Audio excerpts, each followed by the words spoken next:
Very exciting. Very exciting. Oh, hello, Jennifer. Hello, Very exciting. We have a Tobin and Leroy exclusive. Whoa. Rockville. Yeah. Coming back to Daytona International Speedway in May, and we've got your chance to win 4-day general mission passes to see Shinedown, Green Day, Lincoln Park, Corn, Measle Possum, and a whole lot more. One grand prize winner is going to take a Rockville holiday mystery box. So keep on listening, and you can figure out how to win. We'll give those away. Huge bands, all J-Fig's favorites, including Measle Possum. Yeah, what songs do they play? Oh, Infected Marsupial, their number one hit, J-Fig. Wasn't that what Leroy had in his backyard last week or something? I think it might have been. I'm not really sure. But that is coming. Rockville. Leroy must have ate that as a kid. What? Possum. No, that's where me and my homies separated with some of their food choices. I didn't eat squirrel. I didn't eat chitlins. Good meat. Them good meat, boy. Hey, nah. You know, my grandmother would say, she would always say, "You like that? That's rabbit." I'm like, tastes like chicken, huh? Thanks for telling us, Grandma. And then she'd say, "Y'all like that meatloaf? That's venison." What? Like, we don't even have deer in Louisiana. What are we doing? We found one. Yep, that's it. Let's get to 50 minutes of Game Day Uncensored here, brought to you by your Southern Lexus dealers. The Lexus December to Remember sales event is why you stay on the nice list. Find yours and get offers on select models, but only for a limited time now through January 2nd. Make it a December to Remember. Dolphins, they'll have to make it a December to Remember starting against the New York Jets. Aaron Rodgers is going to start, according to Ulbrich. They're going to still trot him out there, looking old as hell. Did he blame it on the wind yesterday, Vlad? I don't know. I was doing a show here. So I haven't watched them in well, he had Garrett Wilson wide open, dude, and he blew it. Yeah, and he threw it. And I'm pretty sure he blamed the wind. No, he said he should have thrown that. That's the one clip I did see. He's like, I should have hit Garrett with the open touchdown. But it was funny. It was absolutely funny. But keep on losing so we can get Cam Ward. Oh, that would make me very unhappy. That would be me as unhappy as when you guys got Santana Moss. Even when y'all win, y'all lose, though. What do you mean? I mean, you think if Cam Ward's there, y'all better? I don't know. We're getting a whole new regime. Who's going to be the coach? I don't know. We're getting a whole new regime. See, this is the one thing about when you're piss poor bad. At least when they start anew, you have new hope. Next year, y'all go into year 4 of this. That's true. Y'all not too happy. Dolphins aren't going to. Hey, no. The Dolphins aren't going to do anything. I'm not going. I'm not going. I can say that because it's damn true. He's right. They're not going to go. They're not going to change anything. They're not going to change anything because I told you this before. In all fairness, in all reality, they could have kicked the bucket this year because you know what? The contracts don't kick in till next season. But then guess what? Everybody's ass is on the foreman next season. Yeah. And if they don't win a playoff game, if they don't get in the playoffs, everybody's gone. Their asses could have been on the foreman this year, but it would have had to been a disaster. And the thing is they're going to finish like probably with 8 wins, 9 wins, and you're not going to foreman anybody over that, you know? That's it. Like it's one of those things. They're just going to sit here treading water. They'll be able to look back and say, Tua missed 4 games, and that'll be the out for everybody. See, Jets have put many bodies on the streets because the streets were calling for bodies, and they gave them bodies. Even though it was the wrong bodies. It might have been the wrong bodies, but bodies were given. Woody Johnson just seems to like to give bodies to the streets. And the person who needs to get is probably going to get his taken out at the end of the year. But you guys, I mean, we don't know that. I mean, if he wants to come back, though, like. But you guys, y'all got a lot of people that don't want people here. Chris ain't going nowhere, Mr. GM. Well, what we need is a finger-pointing situation, a schism. So who's going to – last year was the special teams coach. Who's going to be the body drop for this season's disappointment? I think the special teams coach has been the same guy for 3 years. Wait, somebody got let go because somebody – Fangs. No, was it Fangs? Was it Fangs that said Fangs. Fangs was the guy. Was it somebody else the year prior? It was the other. It was the Boyer. Not it was what the hell was that guy's name? Yeah, I think it was Josh. Was it Josh Boyer, the guy who was the GM with here was Flores? Because he switches to his DC every single year. So yeah, Street's gonna need a body. What does that mean? What is Weaver supposed to do? You know, Weaver's looking at all those guys. He's like, "You serious, dude? Like this is how you guys are tackling?" That was bad. 20 missed tackles. That was embarrassing. It was embarrassing. Like that's why I don't. You're right, Leroy. You don't want to blame it on Tua, but it's everybody. Like those throws that Tobin was talking about. Like those guys, those receivers are open. Like and it's the coaching staff. You can't tell everybody. Like I don't want to just put it on Tua. Here's why I just fight against that. We're in a situation right now where Tua makes a couple of bad throws and still completes 80% of his passes, and we're harping on the 2 bad throws. And nobody's perfect. I'm harping on the game, dude. I know the game. I know that. And that's how the game went. And the thing is, do you understand? If he makes the plays you want him to make, he's throwing 85, 90%. I don't know how the game goes if he makes those plays. Maybe it's a different game. Because Leroy, but here's the thing. It's not on him. Here's what I'm tired of. Okay, the Dolphins have done all of this. Yak. All they've talked about this year is we're gonna kill narratives. We're going to end the playoff streak. We're having our meetings 24 minutes after the hour to mark 24 years since we haven't won a playoff game. Well, we're going to, if you guys don't think we're going to end that narrative, you guys won't even look at me. The coach and the quarterback, all of them. Yak. We're going to be Jalen Ramsey. We're going to be bullies. Oh, dude, you got bullied. And that's all I heard. We're going to be bullies. We're going to change my yak. All they've done is talk. All they have done is talk, and they have not shown up when the fan base has been expecting this to be the moment. They're dying out here. You're talking a generation of fans. Yak. So nope, showing up disappointing. What's the solution? Get rid of everybody? Well, the first guy I would get rid of, I got to be honest with you, is this Jordan Poyer. He sucks, and I'm not sure that he's not a mole. He's the first one who's got to go. He's definitely a mole. I would say, like, and here's what my mentality is such that there's 2 parts of football that are all heart and determination. Offensively is short yardage and goal line, and defensively is making a tackle. You see guys that make the tackle. I saw the intangible tackle big boy last night for the Eagles. Oh yeah, DeJohn? Yeah, Cooper tackle, or something? DeJohn tackle the crap out of Derrick Henry by himself. Okay, did you see the attitude he went up there with? Now watch the Dolphins game. Jordan Poyer ain't doing that. But you understand what I'm saying? That there's certain aspects of a game that come with a mentality, and that mentality kind of grows when you see one person do it. Yeah. And so when I say, when you see 20 missed tackles, if you would have saw one great tackle, that would have changed the narrative. That would have changed everything on there, because everybody else is like, look at what this dude is doing.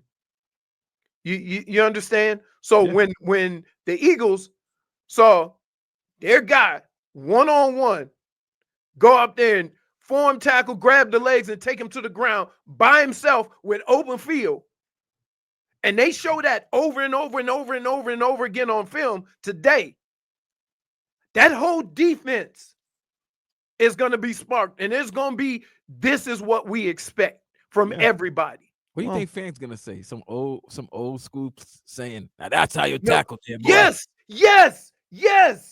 That's how you They're knock They're gonna show. You know what? I'm pretty sure Sirianni's gonna show that in the meeting, the first meeting you have. Folks, this is football. This is football. The old just give an attaboy. Attaboy there, Cooper. Attaboy, Coop. But I'm just saying that attitude and the attitude of a whole unit can change with one play. And when a whole bunch of guys go up there half-ass and dragging on the offensive player, then that also. So one bad tackle ends up being 2 bad tackles, ends up being 20 missed tackles. Tua, who says the dream is not dead. Here is Tua Tagovailoa. As far as season hopes, I would say that this one was a tough one for us as a team. I know what this game meant to a lot of guys in that locker room. I wouldn't say the dream's dead for our team just yet. Anything can happen in this league, and we're gonna watch the film. We're gonna look over things that we need to get better at. We're gonna come back next week, and we're just gonna keep chopping wood, and find a way to win the next game, and keep stacking those again. Dude, let me tell you something right now. If there's one activity I know this Dolphins team would not be good at, Chopping wood. it's chopping wood. You want to know why? That's meant for the cold. Because you chop firewood. So are you saying that even Zach Sealer?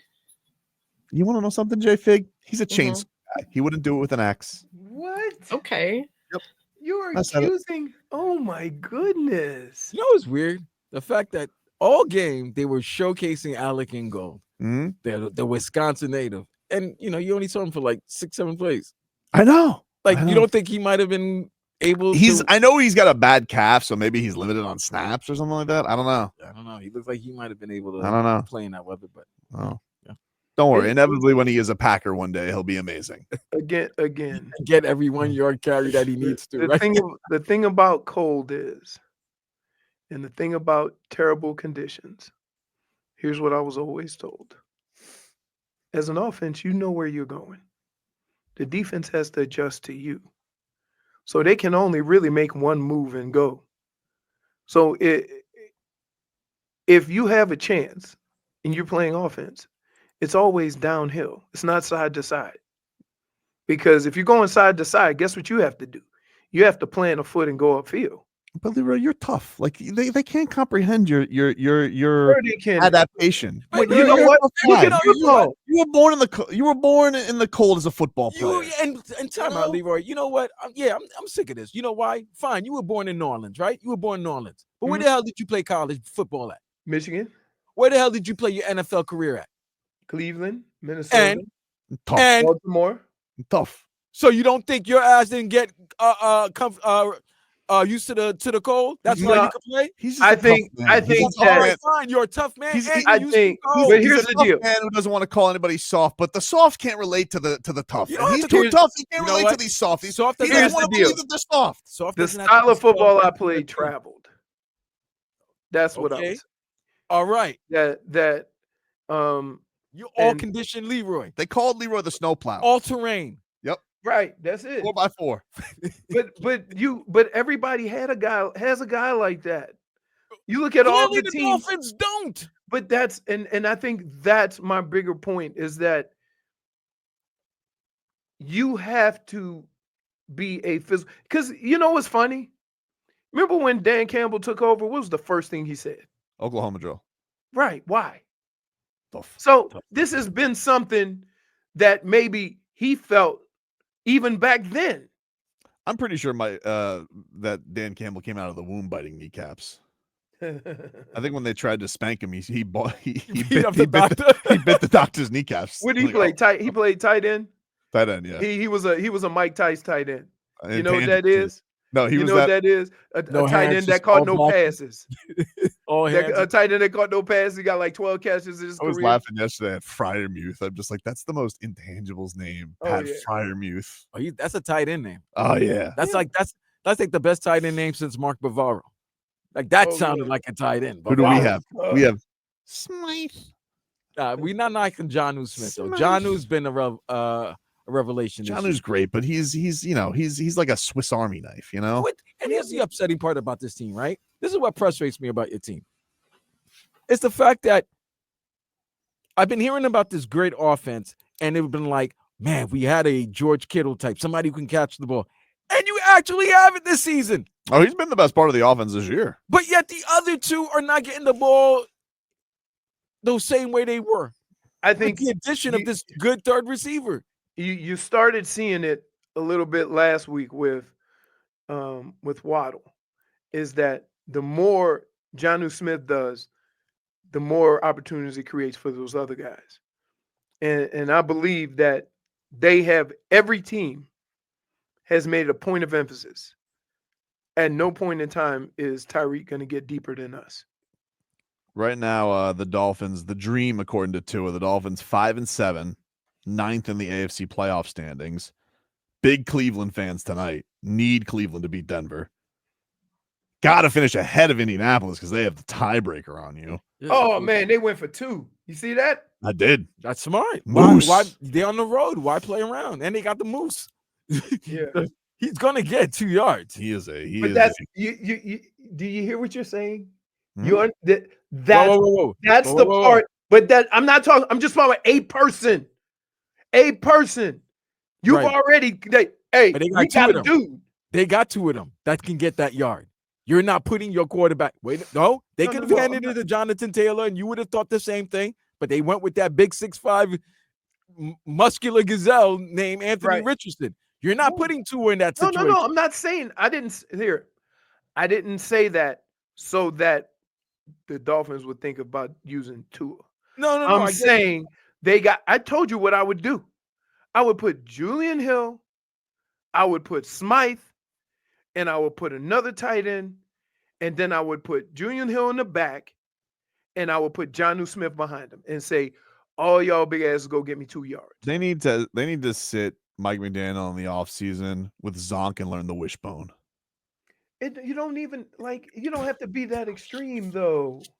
Like, you see what I mean? Like, y'all think because I'm saying physical that I'm thinking of wing T and wishbone football. You want to bring back the full I formation. Yeah, but that's not what Philadelphia's doing. That's They not don't have what to. They got Saquons. Again, that's not what Odds Baltimore's days, doing. dude. That's not what. Guess what? Here's a perfect example of what I mean about a physical team. You look at Detroit. They got rid of their running back and brought another dude in, but they still got that old line. You see what I'm saying? And they still play football a certain way. But when you think of Detroit, what is the first thing you think of? They're tough. They're physical up front. But they run more trick plays than damn near anybody. They had a trick play with Sewell. Right. So Yeah, they have fun. So, but my point is, what's the starting point? What is the starting point of that team? O-line. Listen, the O-line is, you're right. They're tough. Okay. Everything else spreads from that. I hate to say it, but the guy who called that many years ago during that same draft was our boy, Robbie the Degenerate. He said the Dolphins didn't have the balls to draft Penei Sewell. Who did the Dolphins draft? Jalen Waddle. And apparently in that draft, a certain coach wanted to draft Penei Sewell and then get Jordan Love in the second later on in the draft. I don't think that was the same draft. It was. No, I don't think so. No, because you guys went Tua was taken the year before. 2 in Austin. No, Jordan Love was drafted in the second round, bro. No, Jordan Love was drafted. He was drafted in the 20s. Nah, Jordan Love was drafted in the first round the next year. No, Jordan Love was drafted in Tua's draft. Yeah. Penei Sewell was the year after. Oh, was the year after? Penei Sewell was drafted 7th. There's actually footage if you go and look. Oh, that's the Jalen Waddle, right? The Lions have put out footage of how much they celebrated when the Dolphins took Jalen Waddle. Right, because that's why. Because then they got Penei Sewell. Right. You're right. Absolutely right. My bad. That draft was Trevor Lawrence, Zach Wilson, Trey Lance, Kyle Pitts, Jamar Chase, Waddle, Sewell. I had to say it. Robbie was right. I love Jalen Waddle too. Damn. And Waddle did have a sick catch on that 2-point conversion. It was window dressing. Damn. Messed up, man. You got to take a break. Back after this.